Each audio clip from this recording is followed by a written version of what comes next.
Hello, everyone, and welcome to the World Affairs Council of New Hampshire's first event of the year. Thank you so much for investing your time to be with us here tonight or to be watching the recording of this conversation on Freedom 250, Diplomacy's Role in American Success. We're so excited to kick things off in our new year, as well as the 250th anniversary of America's founding, which I know there are a lot of various different programs going on around the country throughout the year to celebrate that.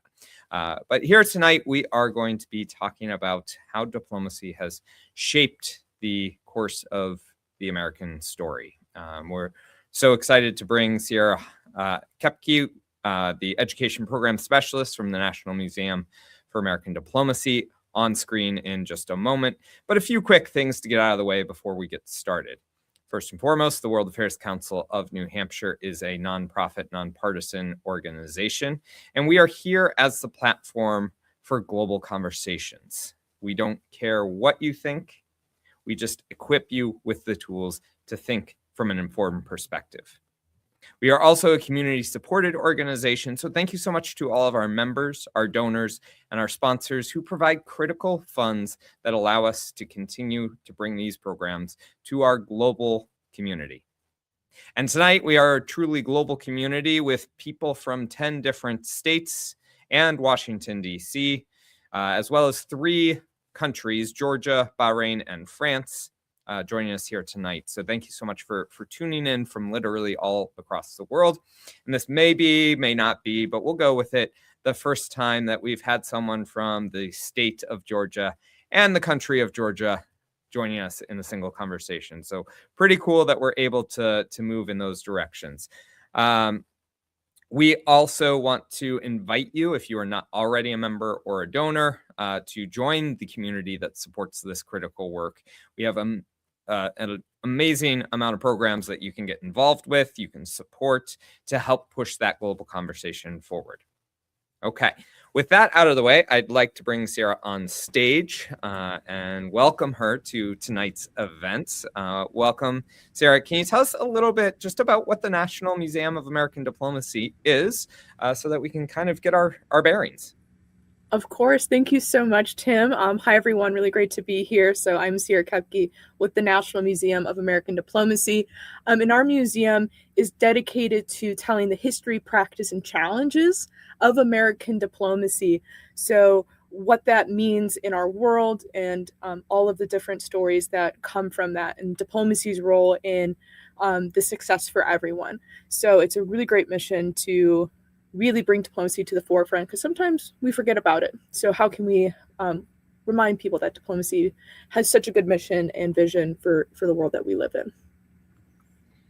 That's wonderful. And one of the things that I've been wrapping my head around as I prepare for tonight's conversation is when we say the word diplomacy, many of us think we know what that means, but many of us may have different opinions or viewpoints on what exactly is diplomacy. Can you give us some insights there just so that we're kind of on the same page?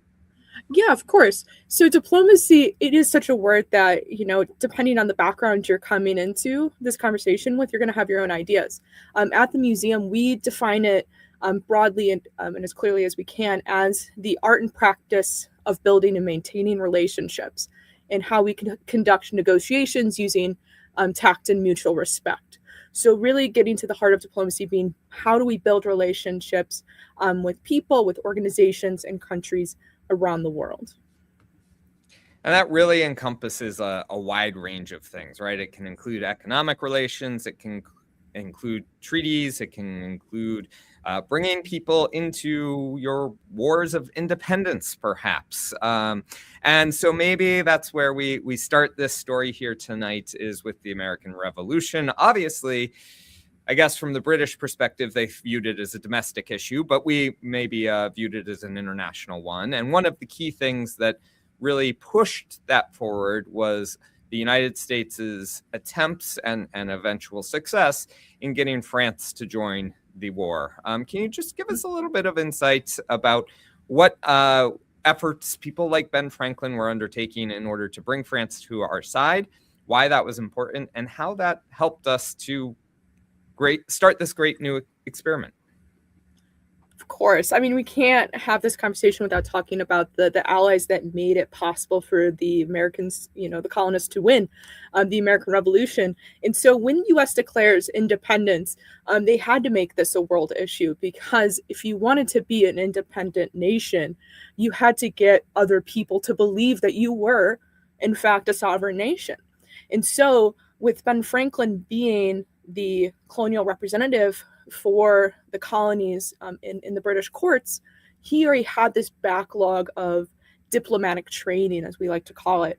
So he knew how to hold these conversations and meet with people and kind of expose weak points with other countries to, get people to have these conversations. And so France, is at this time in the 1776, one of the strongest powers in Europe. Right. And, everybody knew that France and Britain, not good friends at this point. And so since they're still reeling from, this loss of their colonies in the 7 Years' War, Ben Franklin goes to France with this mission of, I'm going to find a way to, build a relationship with the French so we can have this independence. And so he goes to France and is basically going around. He knows how to talk to people. He knows how to represent himself with those kind of skills of diplomacy. He's coming in as this, figure in, the raccoon skin cap, and asking people like, hey, we don't like the British. You don't like the British. This is definitely an experiment. But what if, we were to win this and have this independence, and you can kind of like a chink in the armor for the British, truly. And so, Ben Franklin, being that, continues to go around. They're rushing copies of the Declaration to France, and around the country, but definitely into France. And when the U.S. wins the Battle of Saratoga, it convinces the French that the U.S. might be onto something, that these colonists might actually win this. And if they do, this is a great way to build trade relations. It's going to be a great market for, raw materials. And anything to kind of get the British to take a step back on the global stage, they're going to take it. And so France enters into this very risky agreement with a country that is still trying to prove itself. And it's with those treaties of alliance and amity and commerce in 1778 that changed the game. So not only is France kind of putting money on maybe the U.S. winning, the U.S. soldiers are getting the supplies that they need, right? They don't have shoes at this moment. And so they're getting the supplies that they're not getting from the British. So you have this just influx of material goods, of soldiers, that kind of reignites, the strategy of the U.S. military to win this war against the British. And so without Ben Franklin going there and, really making those relationships, coming into with the cause of this is what we are and this is who we're trying to be, this would not have worked. I can say that pretty broadly as somebody who's studied history. Without the Treaty of Amity and Commerce and the Treaty of Reliance in 1778 from France, this probably, the U.S. probably wouldn't exist as we know it, because we just needed so many different ways to win this war. So France became that huge push for everybody to start taking the colonists serious in their appeals for sovereignty. And the key player on the French side was the Marquis de Lafayette. Many people here in New Hampshire know about him as they go to the State House in fourth grade and see where he came back after the Revolution and helped plant a tree on our State House grounds. Many people know more about him these days after Ken Burns' great documentary on the American Revolution that was just released not too long ago. But can you, for those who maybe haven't had those opportunities, can you talk a little bit about who he was and why he was so important to this story? Yeah, so Lafayette was a really big player in this. He had a really great relationship with Ben. I'm going to say this really broadly. I don't know a ton about Lafayette specifically in the story, but the relationship he's able to build with Ben Franklin is also one of the indicators of that gets France, the French government, to start taking the U.S. more seriously. You know, without that friendship that he builds with Ben, it's hard to say like if France would have even taken the risk to build an alliance with the United States. So he becomes just that really important player of making the American cause known and saying, you know what, let's take this chance, and really kind of pushing the French government to do that. So definitely Ken Burns does a really great job of really capturing his essence in the story. So please go and find that. Great. So U.S. becomes a country in the wake of the American Revolution. It's not an easy process, of course, lots to go on there. But one of the things that I think is critical to recognize is that within this space, we have the entire vastness of the American continent that is only very minutely inhabited by these Americans. Yeah.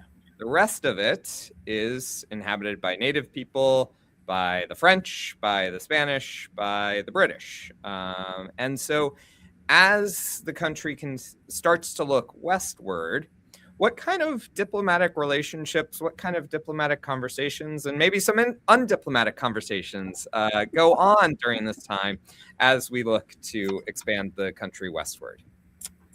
Yeah, the expansion west. So once the U.S. wins, you know, the Revolutionary War, all eyes start to turn to expansion. So like with the British, with the Treaty of Paris, British are expelled in multitudes of different ways. Their forts are supposed to go, but there's still questions about the U.S.-Canada border, and obviously you have the French there, and you have the Spanish, and so diplomacy becomes the vehicle to start pushing for again that expansion of their sovereignty. So during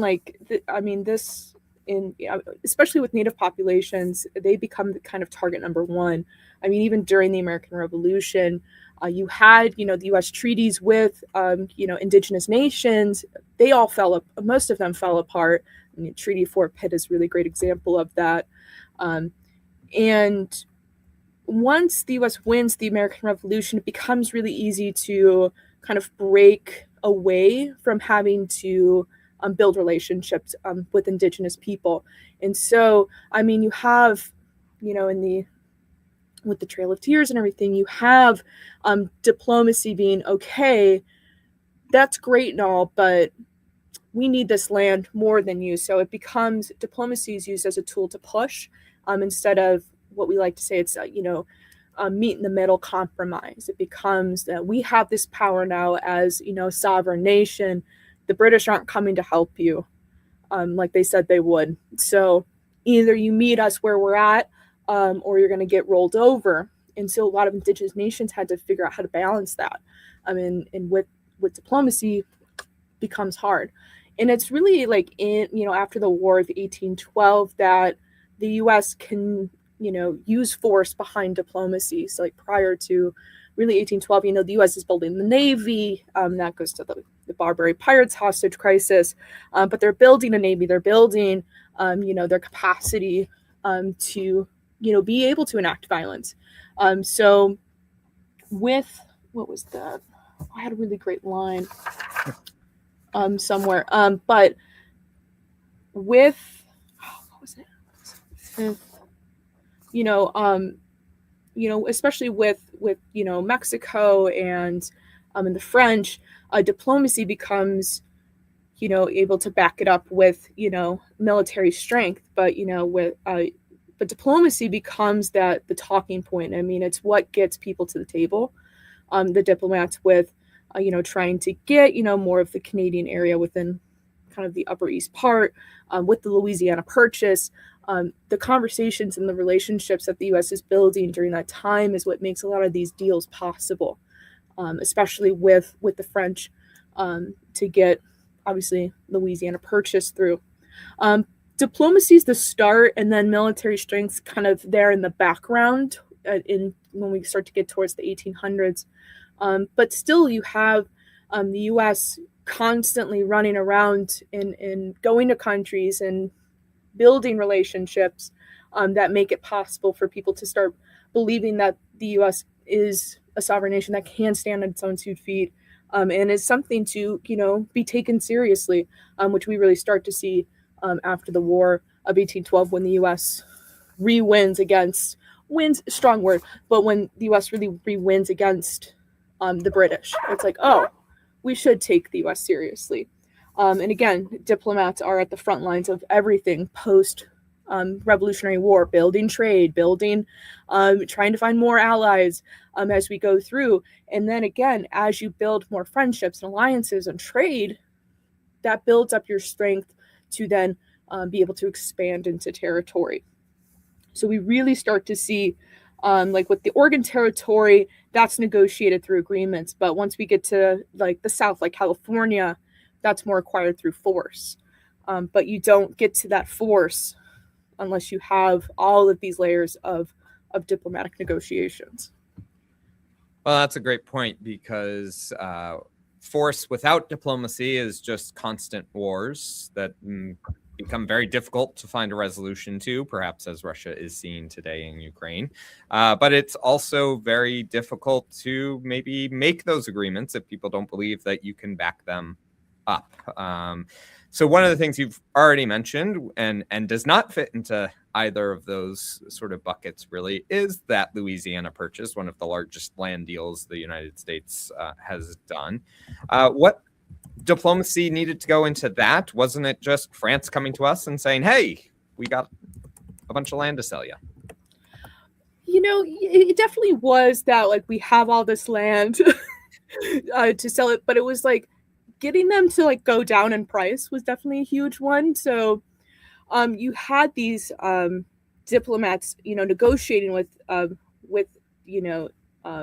Napoleon, and yeah, I mean, Napoleon was busy, obviously in 1803. He's pretty busy at this time, but we're sending these diplomats to France. Obviously, they're like, we need to buy New Orleans. We need to buy like the access to the Mississippi River, which is going to explode in U.S. commerce. And again, they're coming in with this background knowledge of Napoleon is obviously really busy. It's right after, it's pretty soon after, the army is ruined in Haiti, after the Haitian Revolution. And they're also seeing, okay, Britain's on the horizon. All right, screw it. We need to get rid of this territory. We just need to get rid of it. But they went in, and when they're signing this over, it was, again, a negotiation of price. And so they're able to lower the price through a lot of these conversations. But again, it was looking at what are the things that we can exploit. What are the ways that, what can we use in our negotiation to get the best deal possible? And so if the diplomats didn't go in there with that background of like, oh, Haiti's lost, Napoleon's got the British to worry about as well as everybody else, maybe we can get a nice deal on the Louisiana Purchase. And with that, I mean, that changes everything for the U.S. Okay.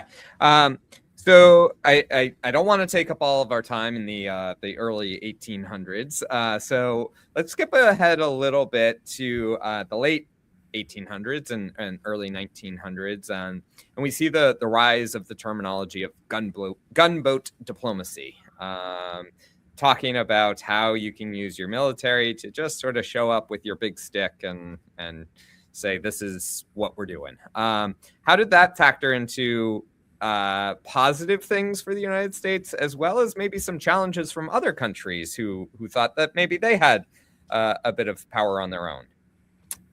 Yeah. Oh, gunboat diplomacy. I mean, when you show up to a country saying, would you like to enter a trade agreement with the U.S. with guns behind you, you're going to come to the table. And so gunboat diplomacy, again, really starts to happen, obviously, in the 1860s as the U.S. is kind of emerging as a power. And people, again, are taking the U.S. seriously.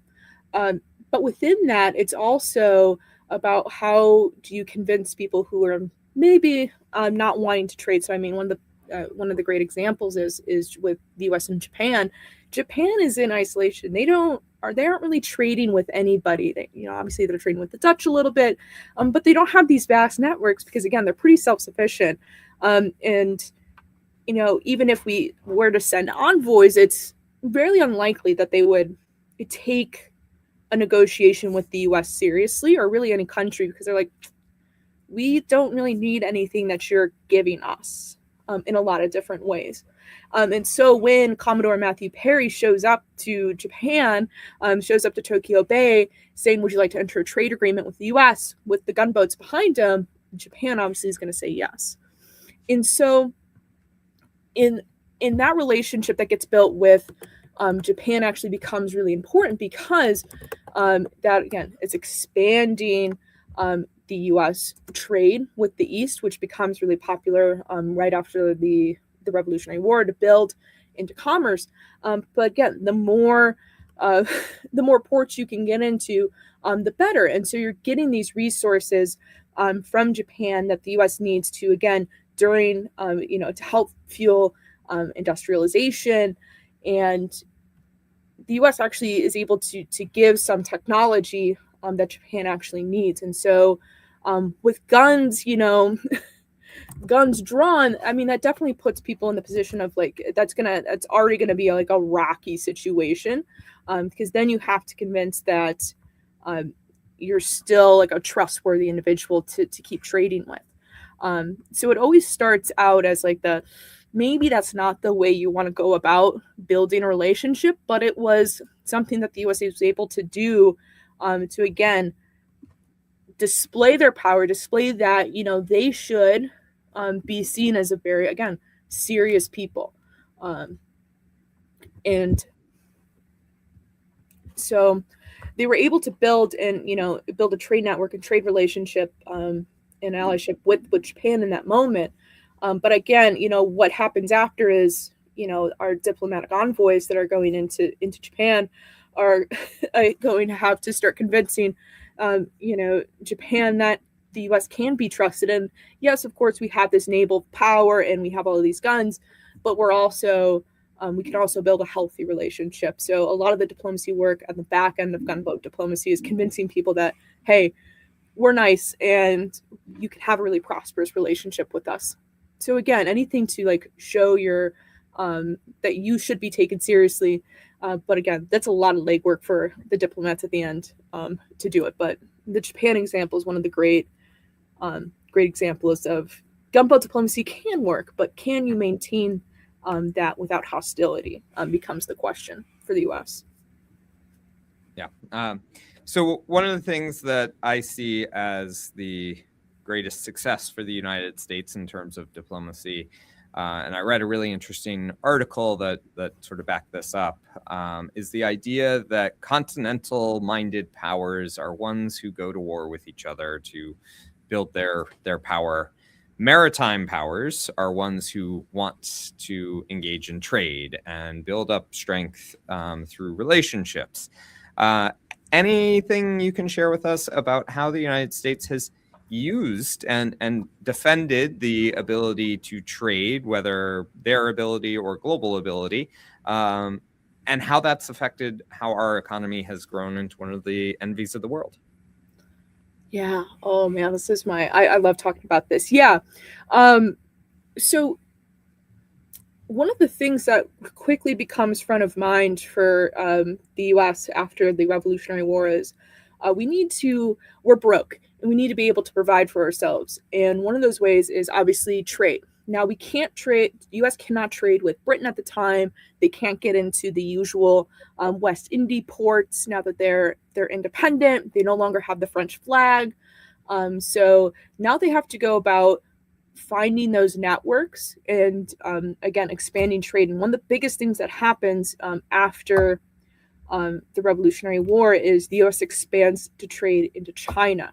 And so when the U.S. starts to trade with China, that really sets the U.S. on a course of, again, building these maritime relationships. So with China and especially with Morocco and the Barbary states, once they're able to diplomatically get a foothold into these countries, you're going the spike in U.S. trade, the spike in GDP starts to really happen immediately, especially coming out of a depression and stagflation in the 1780s and into the 90s a little bit.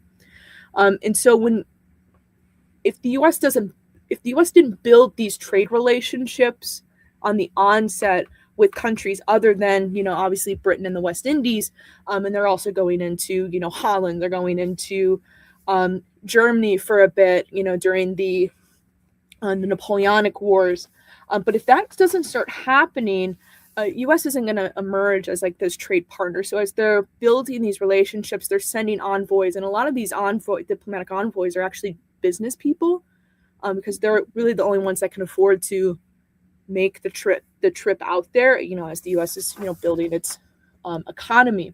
And so as they're building these trade connections, it again is increasing their ability to trade. It's increasing their domestic operations of agriculture, of steel, of mineral goods and whatnot. And as we go through the years, from just the 1790s to if we just even go to like the 100 years, 1790s to the 1890s, as the U.S. is emerging within these, they have these really strong trade relationships, especially with Morocco and Japan and China, and France and all of these other countries. If they didn't start to build those relationships, you're not going to be able to exist for a long period of time, but you're also not able to respond to what's going on in like the world. So you can only prosper so much in isolation, and the U.S. figures that out quite quickly. By 1815, they're like, we can't really be this isolationist country anymore. We have all of these allies. We need to start backing up, again, sovereignty with, again, going back to gunboat diplomacy, sovereignty with a military backing. But these trade relationships that are developing, the markets that they're able to corner are again pushing towards prosperity. They're pushing, it changes the U.S. economy. It makes the U.S. look at manufacturing faster and better. And so you have, technological innovations, and then especially when you have, the Industrial Revolution, again, changes the game. And so they're able to, because they have access to these ports as the Industrial Revolution is happening, they're able to even expand further into these markets.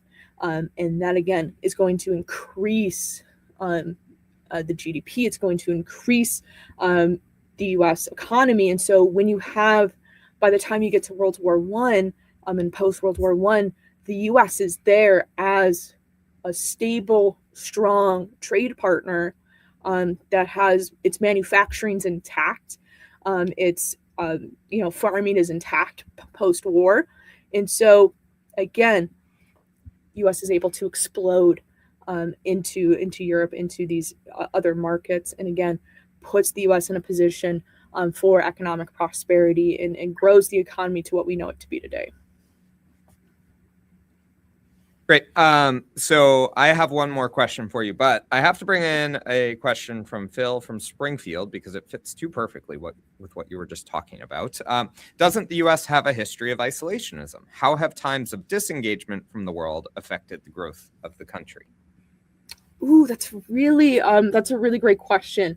Yeah, so one of the big things that happens after the revolution is it becomes like, and especially after the Constitution's created, it's the idea that the U.S. should be a neutral partner in the world. They don't want to get involved in these world affairs, into these wars, because obviously they're like, we barely have a navy to begin with. We don't want to get involved in this. We already have debts and things to pay for.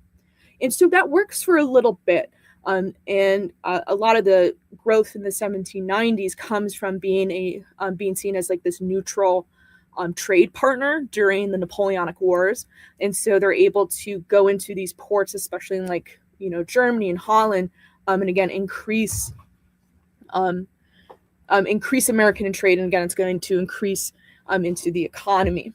Now, it's once we get towards the 1815, you get towards what happens in with the Mexican American War in the 1830s, that the U.S. starts to realize we have to kind of start taking a stance in what's going on in the world. It's they were able to grow so much in isolationism, and you hit the 1890s and you're like, you hit the mid 1800s and like, that's not going to work. And with the Monroe Doctrine and in the territory of Mexico with the annexation of Texas, the U.S. realizes that they have to step onto the world stage and can no longer not be involved in what's going on. If they want to continue to grow not only economy, but grow power-wise to, again, protect sovereignty. Because with you, the notion in mid-late 1800s, when the Monroe Doctrine is getting tossed around and established as a foreign policy goal for the U.S., the conversation becomes, if we don't get involved, you're going to have all of this meddling of European affairs into getting closer to the U.S. And that's going to, again, could possibly affect sovereignty. So when they start to realize that, U.S. really stops that isolationist idea and then goes into this, all right, we're here, we have to battle, we have to be on the world stage and involved in these matters. We can no longer have growth within isolation. And so they get involved into a lot of these affairs. And again, that's going to, continue to grow the U.S. economy and puts us in these footholds to have pretty massive economic wealth and growth. I hope that answers the question. Yeah, I'll see if let me know, Phil.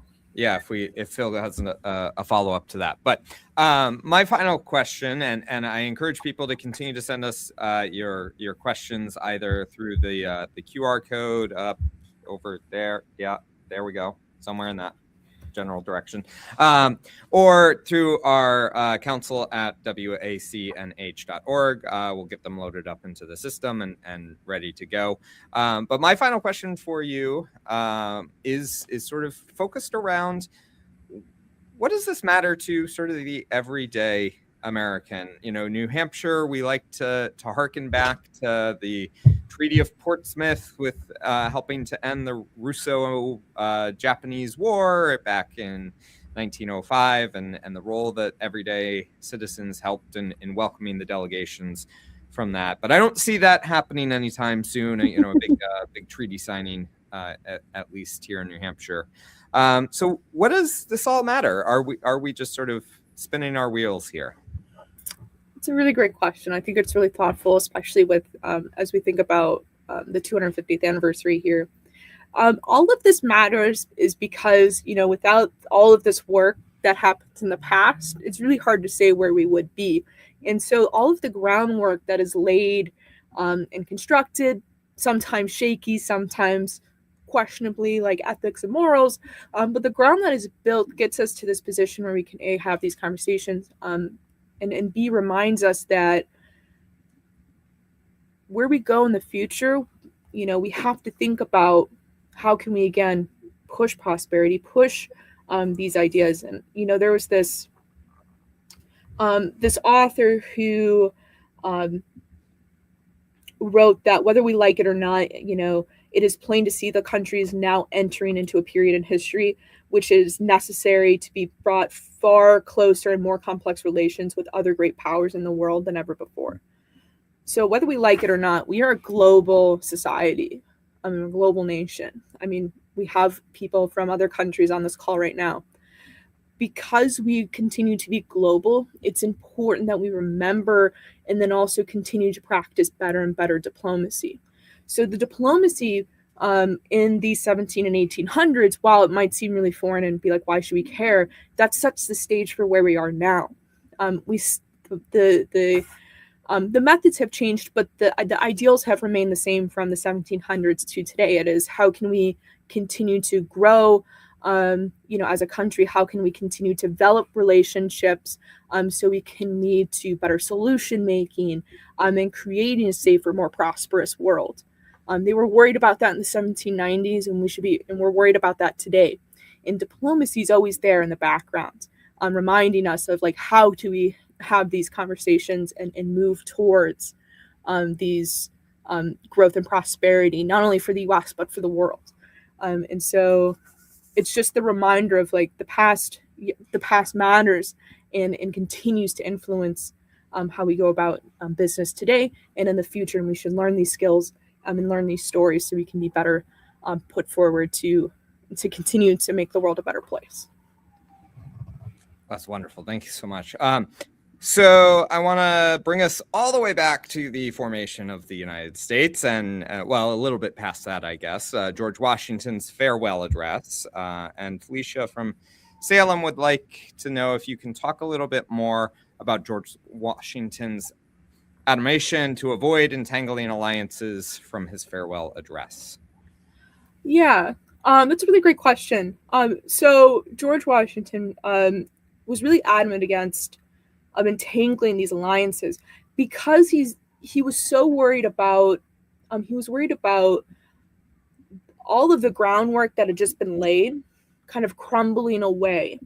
And so as the U.S. is this bright new being, we have the Constitution is still relatively new.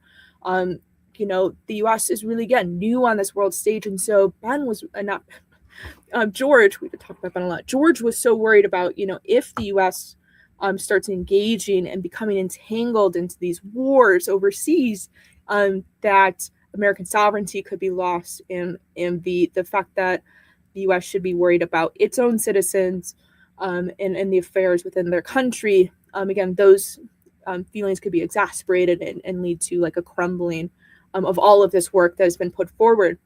And it was really, he had this really underscore of like, when we get involved with the world, part of, again, the attention starts to shift. So he's really worried about that attention shift. And then also, U.S. sovereignty being called into question. And it was, about, he wanted to be friends with, you had to be friends with other countries. And I think he knew that you had to be able to develop relationships to build trade and to build, any kind of economy that needed to happen. But it was, how can we remain that isolationist, that neutral, so we can still do the things like build our economy, build trade that's going to lead to American prosperity without, again, having to put forward the limited time and money the U.S. already had to be engaged in these wars. And so he's really coming at it from that perspective of like, if we can remain neutral and still have friends, that's great. But once we start to entangle ourselves in the woes of, the world, these world powers, things are going to start breaking down. So that was really his fear in his farewell address, my perspective on that.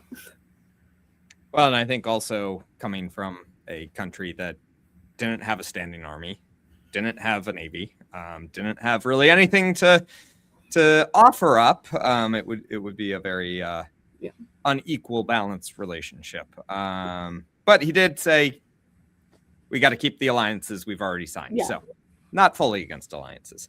All right, so we have an anonymous question that came in here. And again, early formation.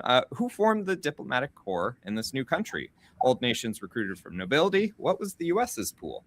Ooh, great question.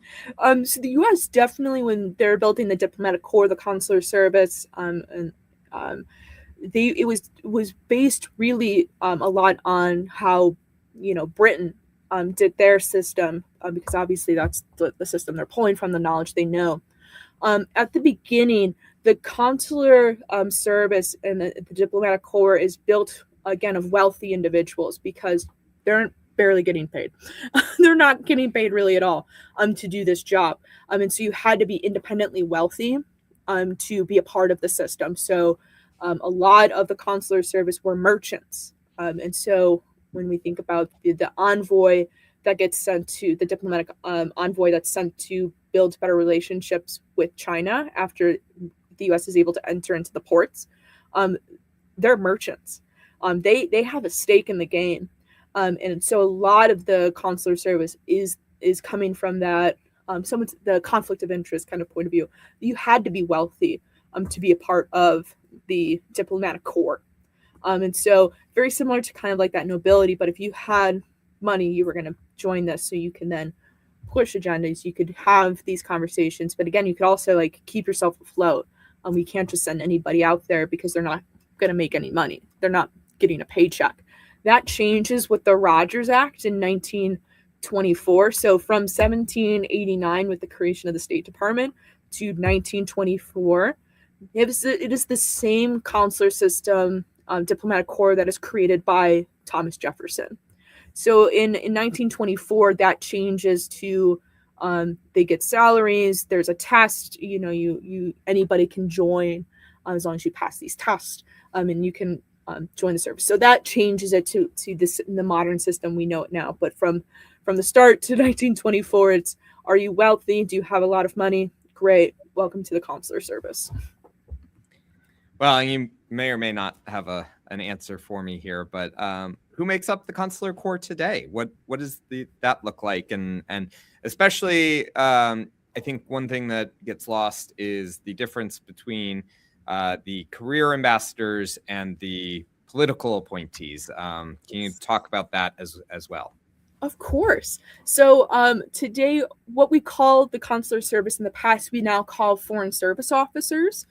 So foreign service officers are the people who are going to be, pick their area of concentration, whether that be economics or political, that go and work in embassies on a 2-year rotation. So they're really helping run the embassy.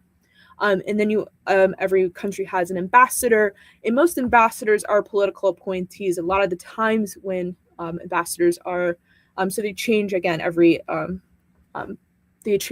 presidential administration. And there's no set rules or guidelines to the background that ambassadors need to have. They obviously have to pass. They have to be confirmed through the Senate. So they go through pretty rigorous grilling in that regard. So a lot of the times, the ambassadors that come in, that are politically appointed, have some type of background within the realm of international affairs, so they can really kind of slide into that role.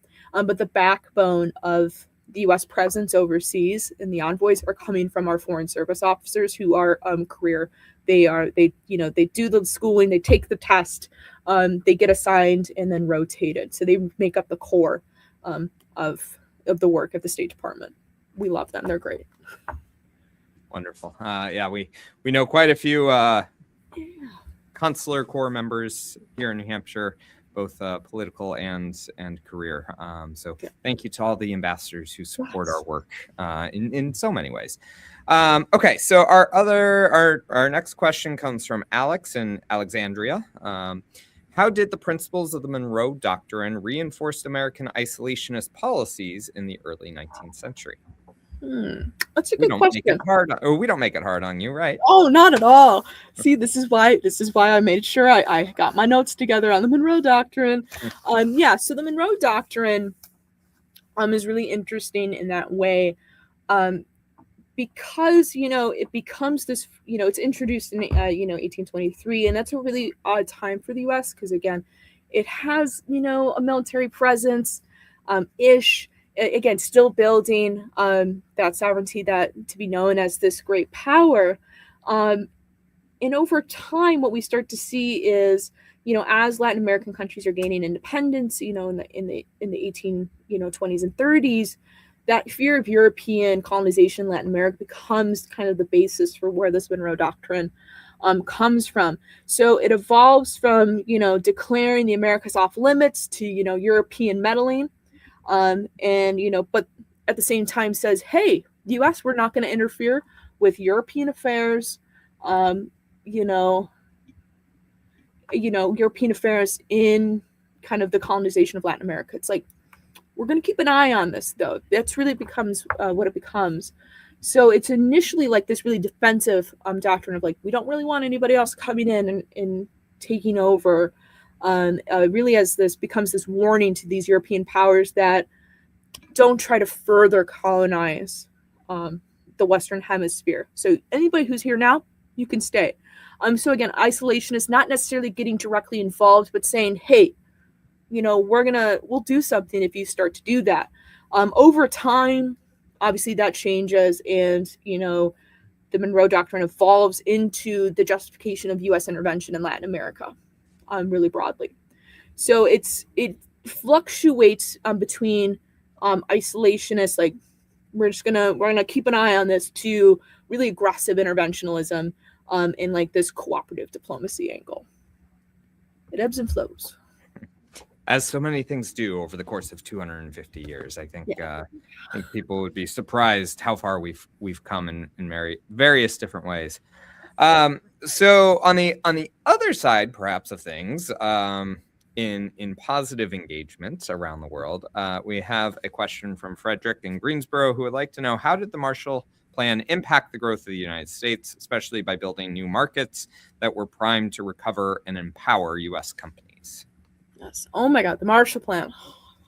We the museum is obsessed with the Marshall Plan, so thank you for asking this question, because it is really important. And the Marshall Plan was really key into, again, post-war expansion of U.S. as a power, a superpower, becomes a superpower because of the intervention of the Marshall Plan. And so when the Marshall Plan is built, a lot of it, one of the stories is you had these, U.S. companies who were obviously mass manufacturing for wartime, and now they're like, now that the war's over, they're like, we have so much stuff. Can we sell this to other countries? And like, can you make that happen? And so the Marshall Plan builds in these routes for U.S. companies to freely trade into Europe and into countries to help, again, boost these economies, kind of help rebuild Europe after the war, and again, increase U.S. manufacturing and U.S. growth and U.S. Their ability to trade into these countries. So the Marshall Plan opens up the gates, and it's like, hey, we're gonna provide you aid. We're gonna provide we're gonna help provide aid through like doctors. But one of the big things you all have to realize is we're gonna open up these trade networks, and you're not gonna tax us for that, because you need this. You need these resources. And so it really opens up U.S. companies to get into these markets that were otherwise, a lot of, obviously you have these roadblocks. So they're able to take all this mass manufacturing and put it into these markets, and again, explodes the U.S. economy. So it becomes so important that diplomacy made that happen. Okay. So Claire has a good question to follow on. We see today the weaponization of trade. As a leading power, does globalization become more of a threat than a benefit? It's a really thoughtful question. I think in a lot of ways, yes and no. I think from the U.S. perspective, we're in this, we're in this point where globalization is great when you can get things from everywhere and everybody, and you can get them for really cheap prices. But with globalization, when the U.S. stopped domestically manufacturing as much, that really hurt a lot of the ways in which the U.S. was able to engage on the trade stage, and with companies going overseas, it put the U.S. in a lot of ways of disadvantage. So globalization is fantastic in building access to networks where you can get goods for relatively competitive pricing, which is great for us as consumers. And when we see this weaponization of trade, it brings back the question of, well, if can you manufacture? Like, where can we get these resources? If you own all of these different, this monopolization of these trade, that definitely changes the game. So yeah, I think it is this. It's a deep question, and I would have to think. I have to stare at a wall and think for a while to come up with a really great explanation. But yeah, I think you're right that with the weaponization of trade, globalization can sometimes be a hindrance to that, because now it's how do we maintain, a good economy in power, when you can like drop that change and get it from somewhere else. So it becomes like this. The competition is concerning in a lot of ways, and how competitive we can be in these markets. It's a good question.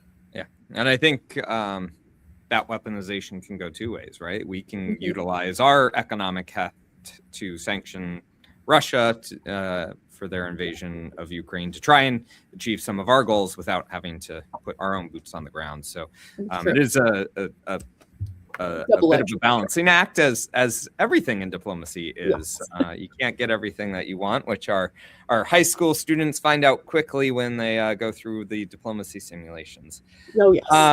And speaking of balance, I love this question from Forrest. I don't know that it's going to be an easy one, but it's worded really well. How would you balance the need for the gunboat versus the need for the diplomacy? Ooh, that's a really great question. So yeah, it goes back to that balancing of how do we build healthy relationships, but also be taken seriously. And so when you're coming into kind of any kind of conversation and people are kind of questioning who you are, you're not really known.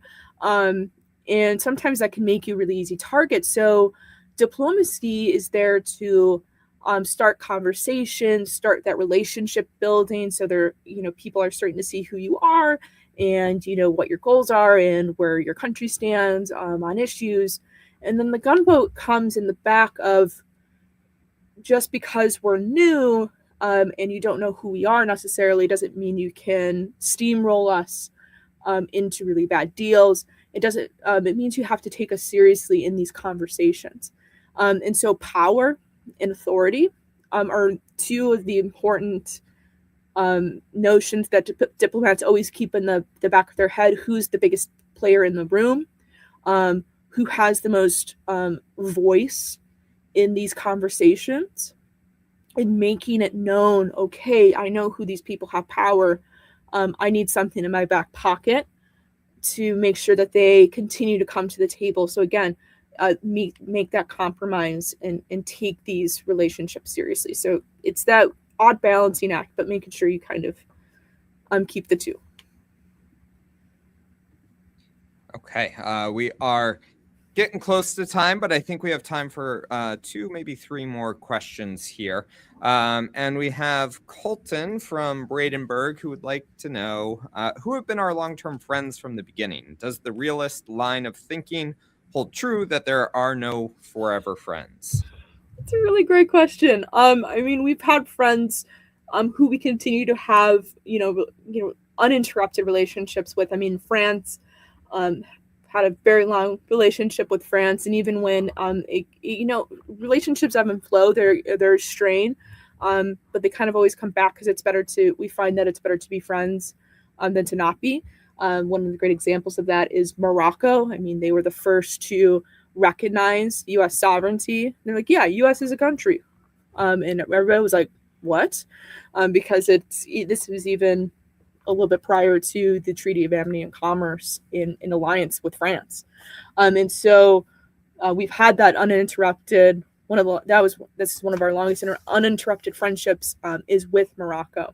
And so that forever friend, again, relationships strain as one does, as, the world changes, relationships have to change. But it always goes back to what I find when I talk to diplomats, when we have these relationships with countries for a really long time. It's better to have friends than to have adversaries. And so the relationships that are built over years, we're talking like almost like friendships since the beginning, that history means something in a lot of these relationships. So we kind of always harken back, be like, hey, we've been doing this since 1782. Like, let's keep it going. Like, I know, again, relationships change, priorities change, but it's always better to have more friends than adversaries out there. So, yeah, go Morocco. I like the simplistic nature of it's always better to have more friends than adversaries. Let's just boil it down to that. Yeah.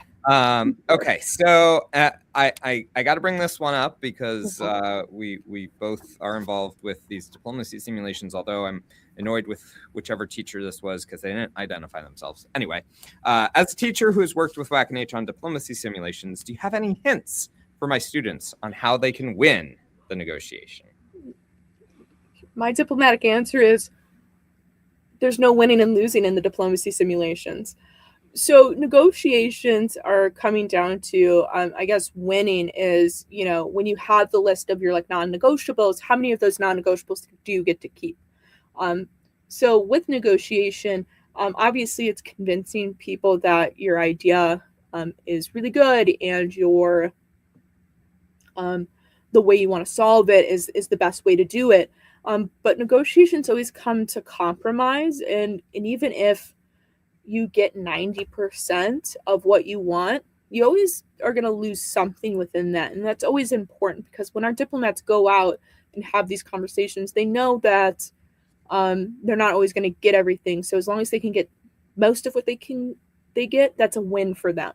So how many of the non-negotiables do you get to keep is, I guess, the great way you can talk about winning within negotiations. But in diplomacy, it's not about winning. It's coming together. And again, finding that compromise and realizing that compromise is so much more important than winning. That's my diplomatic answer. Well, that's great. I think the true question that students would have is how do you get this annoying guy to stop poking holes in all of their arguments throughout the time, because they think they have it done in 5 minutes, and then I come in and say, no, you're not even close. Yeah. Okay, so I wanted to finish with a bit of perhaps self-promotion for you. What is the National Museum for American Diplomacy? I don't know that many people know about who you guys are, what you do, what you're promoting, and when you will be reopening to the public. Yeah, so the National Museum for American Diplomacy, again, we're here to talk and promote and share all of the stories of diplomats and just the power and impact of diplomacy for the U.S. and around the world. So we focus on a lot of U.S. stories, but we want to talk about the history and this practice and this challenge of diplomacy from past to the present. Our building is actually located at the State Department, so we're built on, connected to the State Department, so we're right there with the practitioners. And so being that close to the real, the modern action, I spend a lot of time in the history, but to have all of the experts in the players on the field to be that close to me, it's so exciting. And so right now we're in the middle of constructing our permanent exhibition space, and so hopefully the summer we're going to be reopening to the public, so everybody can come and see and learn about these stories. Between now and then, we have check out our website so you can see all the different objects and the different stories of diplomacy that you have. Just search National Museum of American Diplomacy or go to diplomacy.state.gov to check out our website, check out our collection. We always have education resources. So if you know an educator in your life, tell them to go check out our diplomacy simulations or our standalone activities about the history of U.S. Diplomacy. So we're all about trying to expand everybody's knowledge of what diplomacy is and just the importance of it in our everyday lives.